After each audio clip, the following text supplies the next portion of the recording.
और नमस्कार दोस्तों, जय माता की, जय श्री राम। जैसे कि आप सभी को मैं काफ़ी टाइम से, 1 साल से, 1.5 साल से वीडियो दिखा रहा हूँ, उसके बारे में आपसे कुछ बात करना चाहता हूँ कि जो पुलिस के साथ बिल्डरों ने और जो एसीपी विजय रस्तोगी और अमित जुनेजा ने जो जैसे लोगों की ज़िंदगी में तबाह करी है, लोगों पे केस लगाए, इसके लिए मैंने जो काफ़ी टाइम से मैं समय से इंतज़ार कर रहा था, वो मेरा समय पूरा हो चुका है।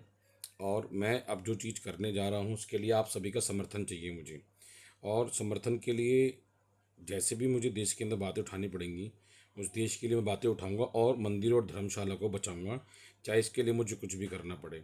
कुछ लोग दरअसल में ये सोच रहे होंगे कि जी आप अकेले क्यों लड़ रहे हो और अकेले क्यों करना चाह रहे हो। तो लोग बाग इसके लिए कहते हैं कि ये पैसे मांग रहा, फलाना मांग रहा, ढिमका मांग रहा है।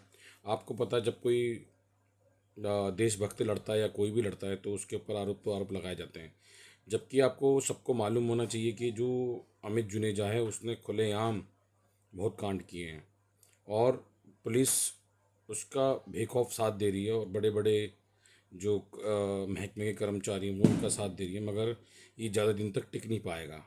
जो इनके झूठे केस हैं, झूठी एफआईआर हैं, झूठे जो भी काम करना चाह रहे हैं, इन सबों के मेरे पे बाकायदा सारे एविडेंस, सारे प्रूफ, सब कुछ है।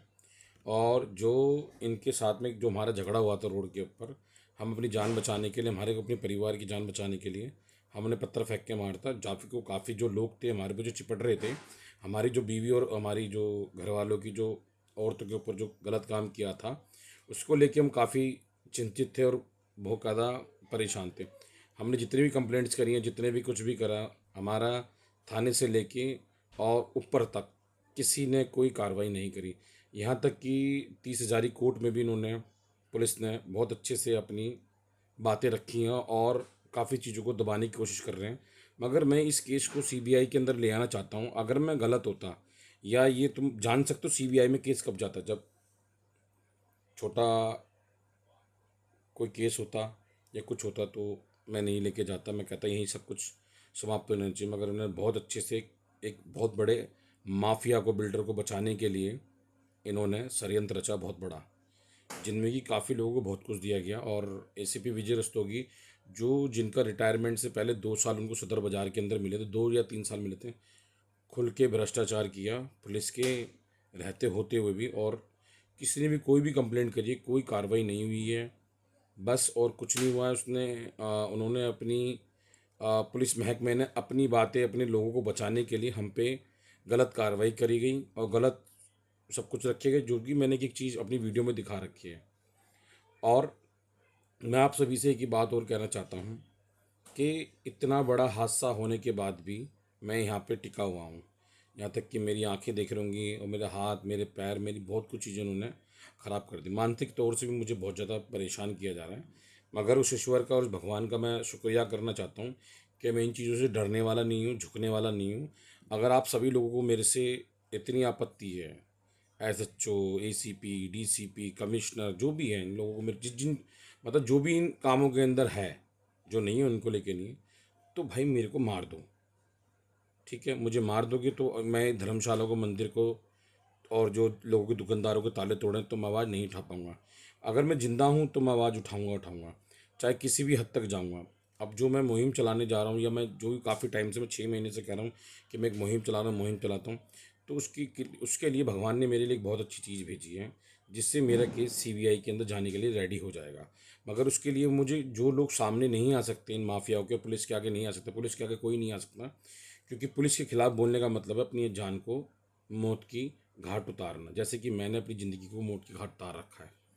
और उसके अंदर सब लोगों से मैं एक पर्चा फिल करवाऊंगा, सारी बातें लिखेंगे, उसके अंदर सब कुछ बताएंगे, जिसमें प्रशांत सिंह, अलका, अमित जुनेजा, प्रदीप जैन, इन सबों ने जो इलाके के अंदर करा है, जिस प्रॉपर्टी के ऊपर किसी पे मर्डर केस है, प्रॉपर्टी के ऊपर किसी पे 354 है, किसी पे ताले तोड़ने की है, मैंने जब आवाज़ उठाई तो मेरे पे भरपूर केस लगाए गए। अभी कुछ दिन पहले मैंने महावीर सन्नी लड़के के नाम की एक फ़ोटो दिखाई थी, उसको भी हेमंत नाम के बंदे ने एक्सीडेंट रोड पे मरवाया था। 2018 के अंदर कंप्लेंट बहुत सारी हुई थी, बहुत कुछ हुआ था। मगर ये क्या है, ये लोग क्रिमिनल हैं पुराने, इनको कोर्ट कचहरी, थाना, पुलिस अच्छे से आता है कि कैसे इनको कंट्रोल किया जाएगा, कैसे इनसे निपटा जाएगा। हम इन चीज़ों के अंदर नहीं हैं और धीरे धीरे अब थोड़ी थोड़ी बातें समझ में आ रही हैं कि इन भाई देखो, जो हज़ारों करोड़ों के जो आदमी हैं, उनसे एक साधारण सा आदमी लड़ेगा तो वो कहाँ तक लड़ पाएगा? ना पैसे से, ना बल से, ना किसी चीज़ से। जो मेरे वकील थे, जो मैंने करे थे, उन्होंने मेरा साथ छोड़ दिया। और मैं इनको, अगर मान लो मैं इनको 10 रुपये दे रहा हूँ, तो उनको रोका जा रहा है, हर चीज़ से रोका जा रहा है। मतलब आने नहीं दे रहे हैं उनको, मेरे को।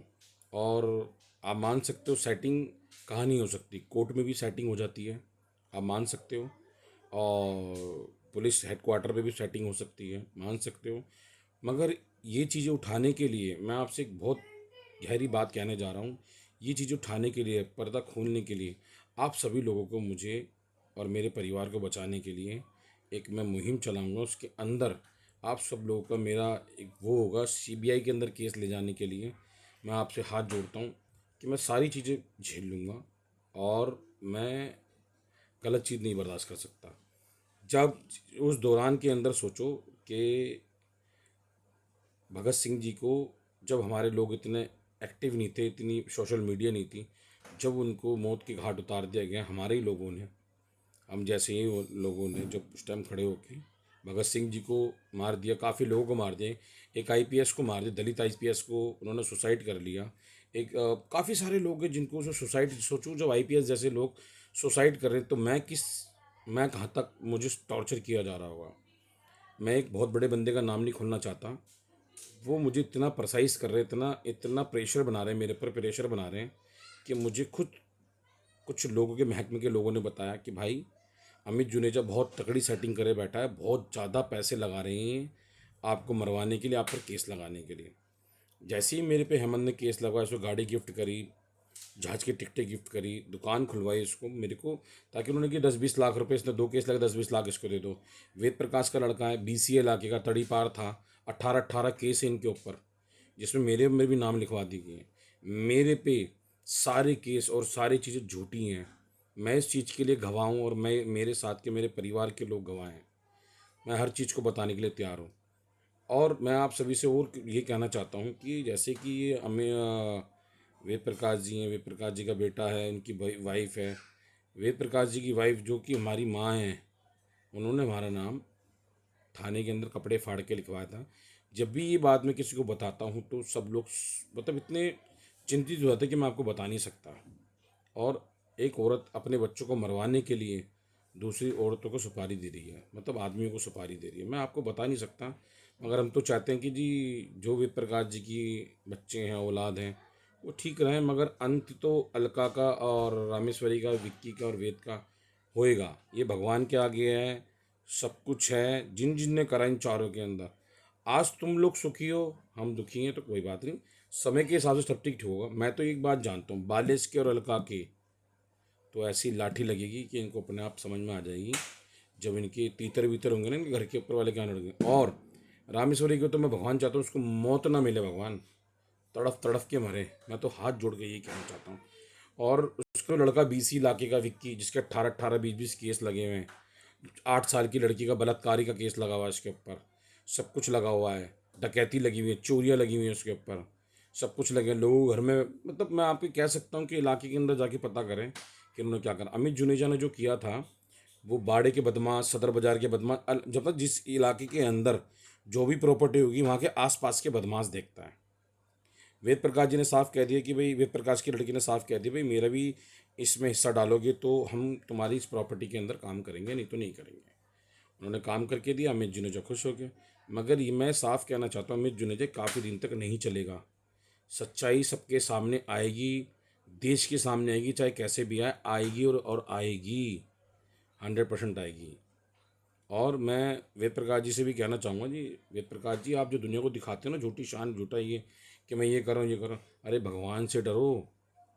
आपकी औरत ने और आपके लड़के ने केस डलवाया था हमसे धर्मशाला पे, हमें फंसाने के लिए। आपकी बीवी का हाथ, मैं अमित जुनेजा से, एसीपी अमित जुनेजा से कहना चाहूँगा, प्रदीप जैन से और कपिल गुप्ता से कहना चाहूँगा, हमसे धर्मशाला में वेद प्रकाश के बेटे ने, विक्की ने डलवाया था। फिर इन दोनों बाप बेटे ने मिलके हमारे साथ में गलत किया था। अब हमें नहीं पता इन्होंने क्या किया था, अच्छा किया था, बुरा किया था, हमें नहीं पता। मगर हम लड़ने के लिए तैयार हैं। अब जो लड़ाइयाँ होंगी अब वो सामने ही होंगी, कैसे नहीं होंगी, सब चीज़ें सामने आ जाएंगी। जहाँ जो आपने पेड़ वेड़ काटा था, उसके लिए मैंने ऑब्जेक्शन उठाया था, उसके लिए कोर्ट में केस चल रहा हूँ। मेरा तो बहुत सारा मकसद है, बहुत सारी चीज़ें बताने के लिए, मगर धीरे धीरे सब कुछ सामने आ जाएगा। बाकी तो देखो, मैं तो चाहता हूँ मेरे बाबा इन सबों की दिवाली अच्छी बने, इतनी अच्छी बने कि बस देख रहे हैं। खासकर कपिल की और अलका की, इन दो की तो बहुत अच्छी सी बने बालिश की, क्योंकि ये वे प्रकाश जी का पार्ट है इधर का। और रामेश्वरी और विक्की की तो ऐसी बनेगी कि मेरे भगवान, मेरी झंडे वाली माता, पैरालाइज ही हो रामेश्वरी को तो मैं तो खुलेआम कर रहा हूँ, पैरालाइज होना चाहिए इसको। इसको पता होना चाहिए जीवन के बारे में, कैसे लोगों की ज़िंदगी तबाह की जाती है, कैसे बच्चों के नाम लिखे आते, कैसे बच्चों को नोटिस दिया था घर घर से खाली कराने के लिए। हर चीज़ का हिसाब तो उससे भगवान लेगा, मैं नहीं लूँगा। तो जो मेरे बच्चे वो लेंगे, जो मेरे भाई के बच्चे वो लेंगे। और जो घर से औरतों को निकाला जा रहा है, हमारी घर की बहू बेटियों को निकाला जा रहा है, मार के पीट के निकाला जा रहा है, उनके बच्चों को सड़कों पे किया जा रहा है, ये सिर्फ और सिर्फ रामेश्वरी और विक्की की करामात है सारी की सारी। बाकी हम कुछ नहीं कहना चाहते, कुछ नहीं बोलना चाहते। अगली बार अगली बातें बताएंगे। जय माता की, जय श्री राम।